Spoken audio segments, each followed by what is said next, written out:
Hello, I'm Kara from KaraTarot, and I had been thinking that I needed to redo my introduction video for my channel at the same time that Coyote Tarot came out with a reintroduction hashtag. So that was brilliant timing, and I was really happy to see that and use her questions because it always does help to know what other people want to know when you're doing these things. And this certainly is more comprehensive than I would have done on my own. And I hope there's enough light on me. I wanted to sit here by the window with my Sansevieria is in bloom, and that happens so rarely that I wanted to take advantage of that in the background. Um, so I'm going to just dive right into the questions. It's possible that my dog may make an appearance. She's sleeping here at my feet right now. Um, so, where am I from? I am currently in just outside of Salisbury, Maryland, and it's a college. Salisbury, Maryland is a college town that's kind of right in the center of the Eastern Shore Peninsula of Maryland on the East Coast. And Maryland is pretty much right in the center of the East Coast of the United States. So I'm in maybe an hour from the ocean and about an hour and a half from the bay that's on the other side. So I jokingly refer to it after the song from um, Once Upon a Mattress, The Swamps of Home, because it's lowlands here. Um, uh, how did I come up with the channel name? I'm Kara, and the channel's about tarot. How long have you been reading tarot? I've addressed this before. I initially got my first book and deck when I was in elementary school. It had to have been between first and third grade. At first, I was thinking I was around 11, but then I realized no, it was a special program where once a month you could buy two books and or pick two books. I don't remember, but anyway, and I loved the artwork of the cards, and so I got the book to go with it. That Eden Gray, long, um, like landscape form book, um, and so there were things that I learned then that have definitely stuck with me. I learned the Celtic spread, so that's like breathing to me. I know I learned, a lot of the names of the cards, but actually reading them was really kind of over my head. And I didn't have anyone in my family at that point that was into it. Later on in my teens, my sister-in-law was into it, so I got back more into it again. And at some point, probably after college, I think I dumped my first set, that first card and book, which I regret. I regret, but I'm definitely a throw out person after a certain point. And I moved a lot. I think I've moved over 40 times. Partially because I'm in the acting business, and so anyway, I've lived East Coast, West Coast, mostly on the coasts. Although I have toured in between the middle of the United States. Um, so then I'd say about 10 years ago was, I think, the third time that I was repurchasing, and I purchased the Giant Rider Waite, the Atea, and the Feng Shui Tarot.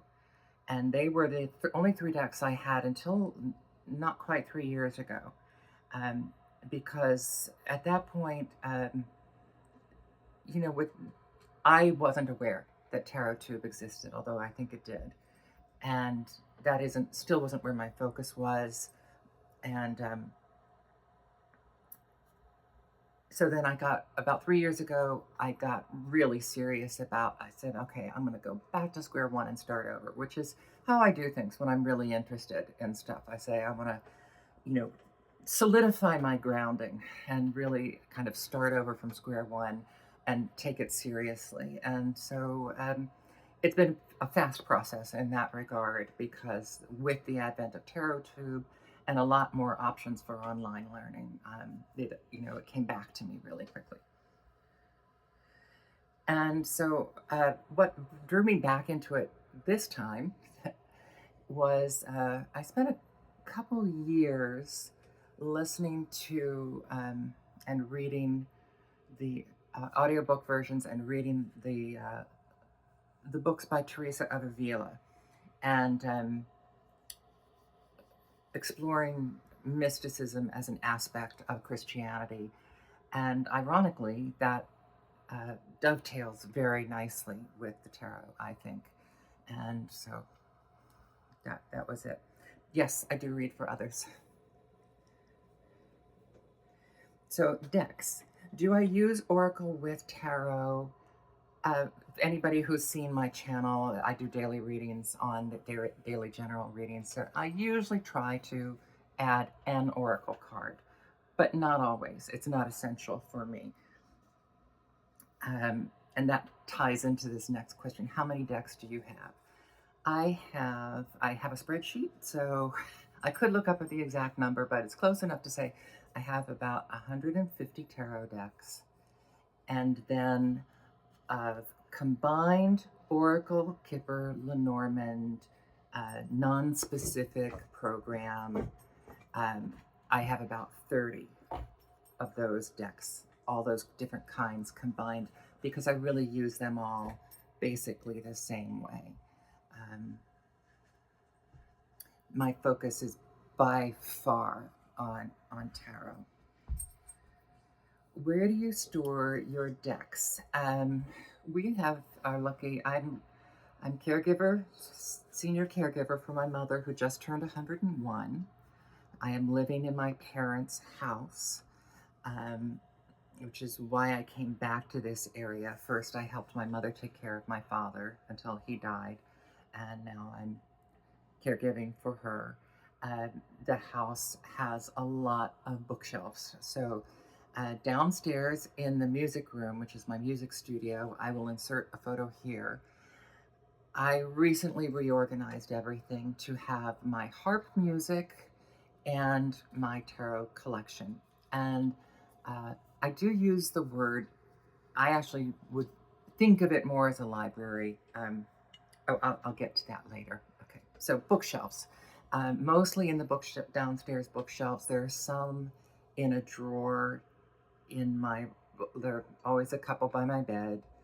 And then we have a guest bedroom, which is usually where I do my videotapes. So there are usually some sitting in there. But for the most part, the bookshelf downstairs and in my bedroom. So that's where I store my decks. And then I have a separate drawer where I keep the ones that I think that I'm going to hand off in one way or another. What do I look for in a deck? It depends. So let me flip these questions. How would I describe my deck collection? I do think of it in terms of having a library. And while I was really resistant to having a large collection, it has happened full and fast. And it is, a friend of mine said, when you do something, you do it. You go full steam. And I felt very seen when she said, she's a tarot reader friend. And but she knows me from my harp work as well. So in that I have a library of harp music, not just for myself, but for my students, because I teach harp. So, and then before that, I was working as a classical music radio programmer and host. And so when you look at those shelves, about a third of it is books, a third of it is harp music, and a third of it is tarot. And one of the reasons I made the decision to move stuff there was so that I can read in that room and keep it kind of confined to that room where people come in for either lessons or tarot readings. And so, what do I look for in a deck? I would say I have areas of interest in much. I see so many parallels between my music work and my tarot work. Um, I have areas of interest in my tarot decks. I have, because of my arts background, I'm very interested in decks that are devoted to artists, the work of artists. I'm interested in medieval music. I'm interested in medieval themed decks, which, and there's kind of an interplay between those two. Um, I am interested in decks. Sometimes I'll buy a deck from an artist just because I want to support the work of the artist, because I think there's someone that I find impressive in one way or another. Whether or not I actually work with that deck. I don't have many decks like that. Usually, my goal is, if I'm buying a deck, I want it to be a deck that I'm going to work with, if not now, eventually, after some study. I do like study decks. I love a deck that gives me, that I can work with right away in just kind of a general way, but it gives me many different areas that I can dive into and learn about other aspects. As you know, if you're watching this, you're probably a member of TarotTube or the Tarot community. There are a lot of different facets to the community, many of which I'm not interested in. And then a lot of times there'll be historical interest in one way or another, in one facet or another. So um, those are all things that go into my collection. I think anybody who's watched any of my videos at this point knows that my go-to deck is Influence of the Angels. It was a deep dive again for me this past month, um, because I'm still trying to learn. It has biography cards. Oh, biography, another thing. It was part of the work I did on radio, and biographies are an essential part of the music programs that I put together. They're usually connected with the biography of a composer or a musician. Um, so anyway, Influence of the Angels has all the court cards are actual portraits of people, and I'm still trying to um, have a better grasp on who each one of those people is, without having to look it up. And then the angels, every one of the majors is associated with a particular angel, and I don't know that stuff yet. so that's um, so that's my go-to tarot deck. I don't really have a go-to oracle deck. Um,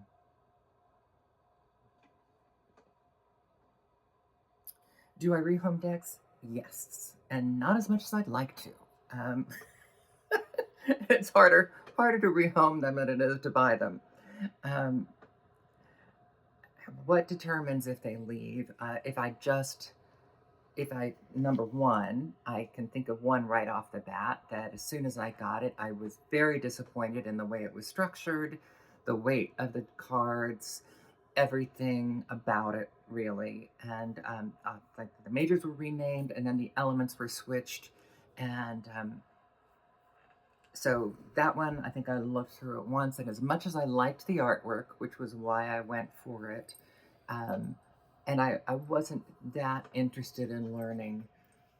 It was completely rewritten to match this other system. So I felt it wasn't really a tarot deck. It was a deck about this other thing in tarot form. And that's, to me, isn't really a tarot deck. Um, and so that's one, that was an obvious one and a clear one. There are others that I'm not a faces index person. Um, so sometimes some decks are just, they can even be illustrations, but if there's something about the faces that I don't like, it can sour me on a deck. Um, but then sometimes, like with one of them, I was all ready to. I had even had it in a couple places for sale. The Golden Art Nouveau tarot.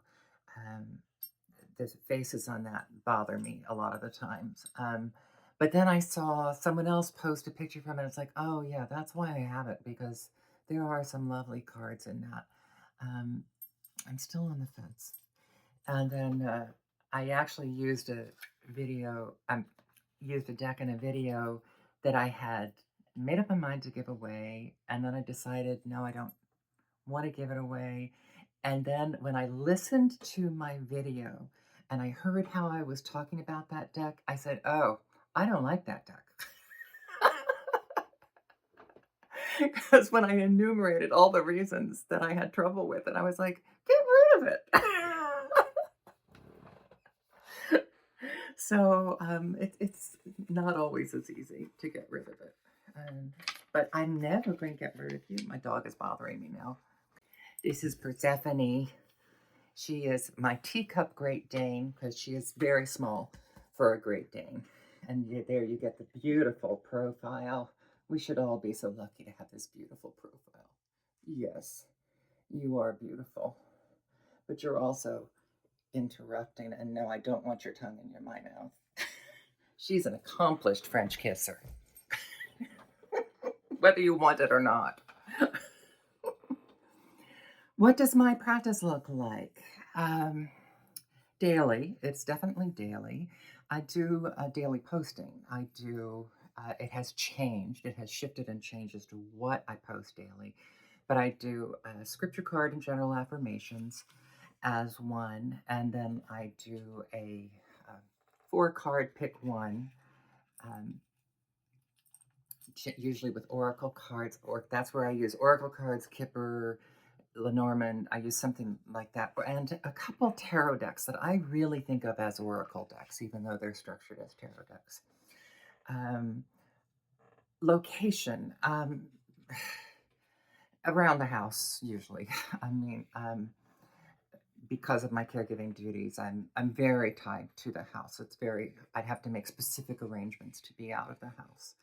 Um, and because of the caregiving duties, the time of day varies. It can be anywhere from uh, first thing in the morning before my mother gets up to her mid afternoon nap to late at night. I'm a night owl, and so uh, a lot of my recording is done at night for the next day. Um, Tools. Um, on one hand, I have tools, but not really. I mean, I have like a handful, literally a handful of crystals, and even though at some point I like rocks, so and I do like gems, if I had any. um, I like rocks, and I'd like to know more about them, but it's not really very important to me. I usually am using them kind of as decoration for readings or something, or for a splash of color or color that goes with the cards. Um, I I have severe asthma issues, so smoke and even candles can be problematic for me. I I would like to be able to use incense more. Sage, I can't be around at all. It's like somebody pinning me down with a pillow over my face. I can't breathe when sage has been used in the room. I heard somebody mention oils, and it's just I don't care about enough.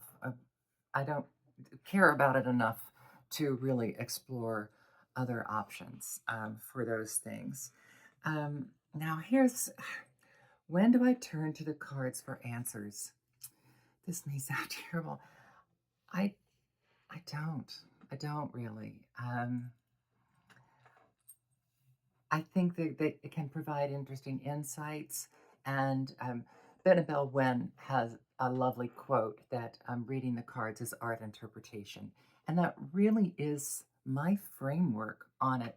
And because of that, it can raise issues. It can um, be cathartic. It can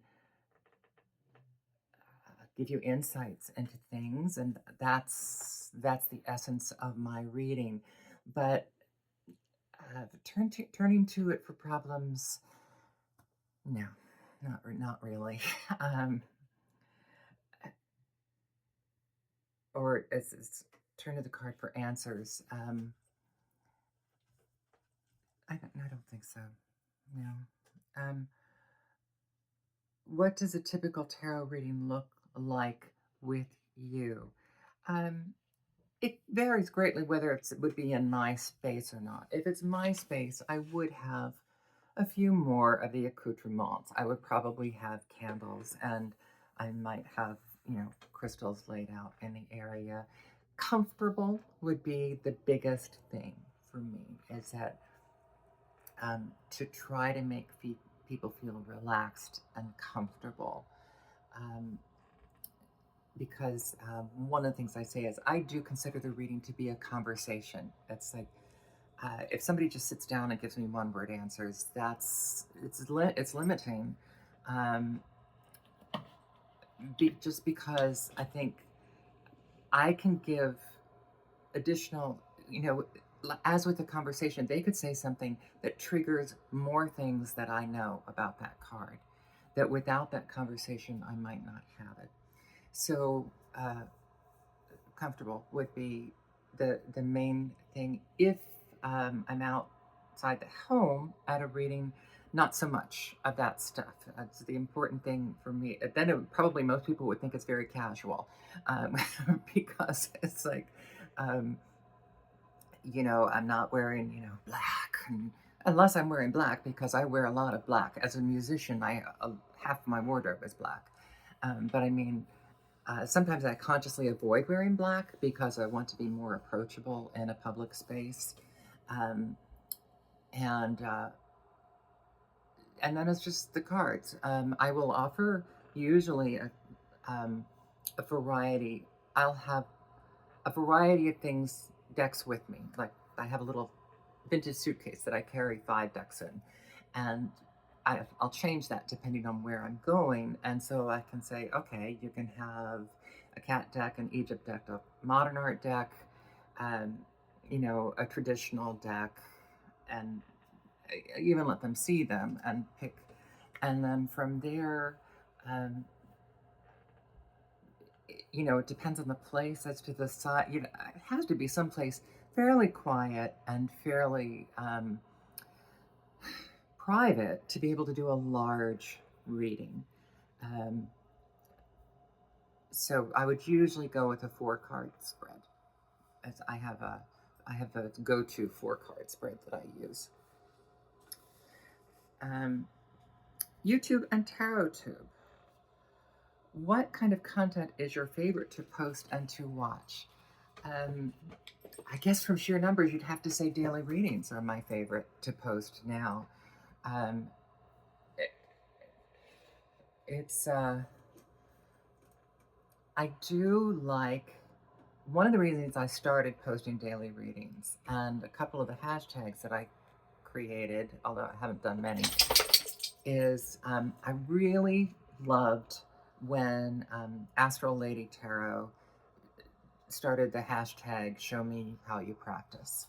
And I was like, yes, yes, let's see how people work. And because when you see how other people work, you see different interpretations for that card that you think you know so well. And you see how they put it together differently than you might put it together. And it all just expands what I'm able to do. So I spend an inordinate amount of times watching VRs and deck reviews. I watch if I'm interested in that deck. And bless you all who do deck reviews. I mean, I do some of them, but I don't really enjoy them um, as much as other things. I don't find them as engaging to do as other things. And for those of you who do them, um, thank you, because it's a resource so that I can really see the cards before. Now, my favorite of those are the silent flip throughs because I can see the cards and I don't have to listen to yak because I'm not a chat person. My mother wasn't a chat person. So, um, these are unusual for me. This is chatty for me. Um, so I prefer if I'm interested in a deck and I can find a silent flip through, I might listen to one flip through by somebody that I follow already, who I know I respect and I like their viewpoints. But I don't need someone to show me a card and describe to me what's in it because I can see it. Um, so um, I think that answers that question. Um, how did I get into creating a TarotTube channel? I had two other YouTube channels. Probably when a lot of you were creating YouTube channels, I had a music channel for my harp music, and I was recording performances and posting performances and my student recitals. So that is my oldest YouTube channel, and that's still there and it's still being added to. And then I started doing audiobooks. I specifically do historic audiobook reading. Um, I have a lot of friends who do voiceovers for a living, and it's always been something that I've done off and on as part of my lifelong acting career. Um, but I don't. I wanted to read what I wanted to read, things that interested me. So I've been recording for a year and a half now, I think.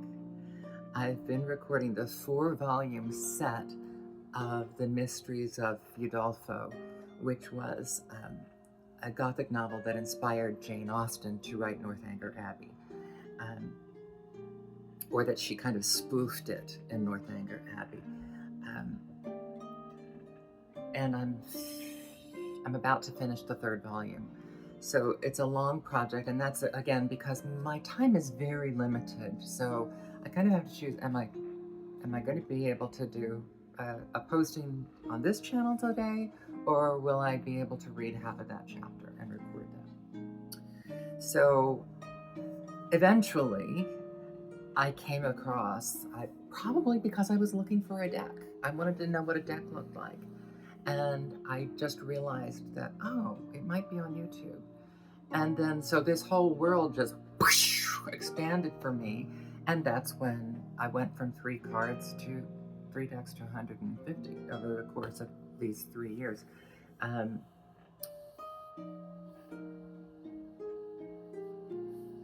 influence of marketing. Knowing what you know about YouTube TarotTube, is there anything you would do differently? I'm always in a conundrum about things like this. I'm always in it because I have a background of working in the public eye. I'm always in a conundrum about giving too much personal information about myself online.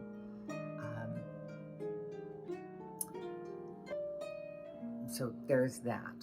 And this is, because it has to do with my spiritual path, this is deeply personal.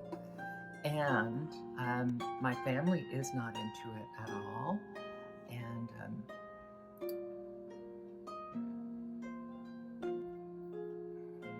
so it's not. So in that way, this becomes then a community of support and getting to know other people who are interested in it. Things that I would know. Because I come into this community as someone who's 65, about to turn 66, I don't think I have a lot of the pitfalls that younger people do. And because I came from having other channels, single musicians, solo musicians who are music teachers, who have channels, it's very unusual to break even 1,000 viewers. And especially if you're someone like me who does kind of obscure material that interests you, it's very unusual for people to break 1,000. And so I came into this community with that knowledge. And so I wasn't expecting to come here and make a lot of money or anything. I make money, some donations from my audiobooks, from my audiobook channel, which is called Reading Rest Period. And I utilize my harp music there as I have with these videos as underscoring for some of the things that I'm recording there. So I came into this very much realizing that I wasn't going to be a YouTube sensation. You know, I don't have any of the qualifications, including age, that usually bumps people up in the algorithms. Um, and so I think a lot of the pitfalls, and because I come into the community as somebody who has already assessed and solidified what my spiritual path is and who I am, um, you know, it's very easy for me to see, oh, that person's into that thing, but I'm not. So when they're doing something that is along the lines of what I'm working in, that's fine. But when they're doing things that aren't, I'm not even watching that video. I don't have trouble with my boundaries the way I see a lot of younger people thinking they have to take on everything. Um, and that's, you know, that's part of being younger, is understanding that just because a group says you have to take on all of this that's in this group, or you're not part of the group, then it never works that way. If you're like, even with professional artists, you make decisions along the way that define who you are on a larger scale. Um, so um, I wish I had the resources to have, and the time and the energy and the physical energy, because I do have chronic illnesses.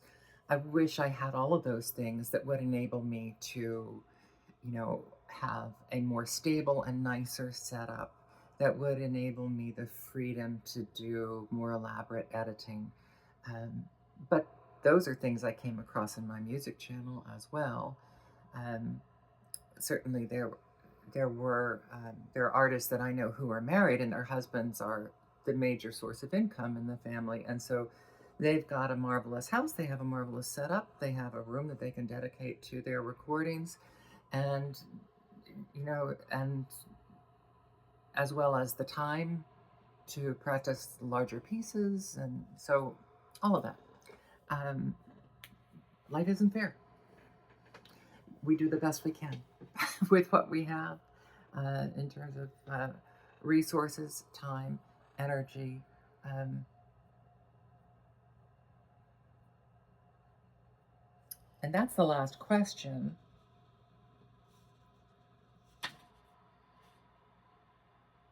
And I'm trying to think if there's anything else that I think I would want people to know about my channel. I am a Christian tarot reader. Reading the cards is definitely part of my Christian path, my spiritual path. Um, that doesn't mean I look down on other people and their beliefs. It just means that's not mine. Um, I certainly, I think you would know that I'm definitely not um, evangelical Christian, because, and all of the conservatism that that entails, both because of my arts background and because I'm here. So that should be fairly self-explanatory. Um, I find the history of the cards to be a driving factor in my interest in it. So, history and art are my big windows into the cards and my interest in the cards, and then the psychological aspect of um, the subconscious and archetypes and all of those aspects of the cards in terms of reading and sharing readings with people. It took me a long time in my performance career as an actress and a musician to come to the point of feeling that it was important that I understood within myself that the performance is sharing. It's not putting something up, but it's sharing and sharing that moment. It took me a long time to get there. Um, and that permeates now everything that I'm interested in and that I try to do. So I think that tells you. I don't do predictive reading. I didn't mention that.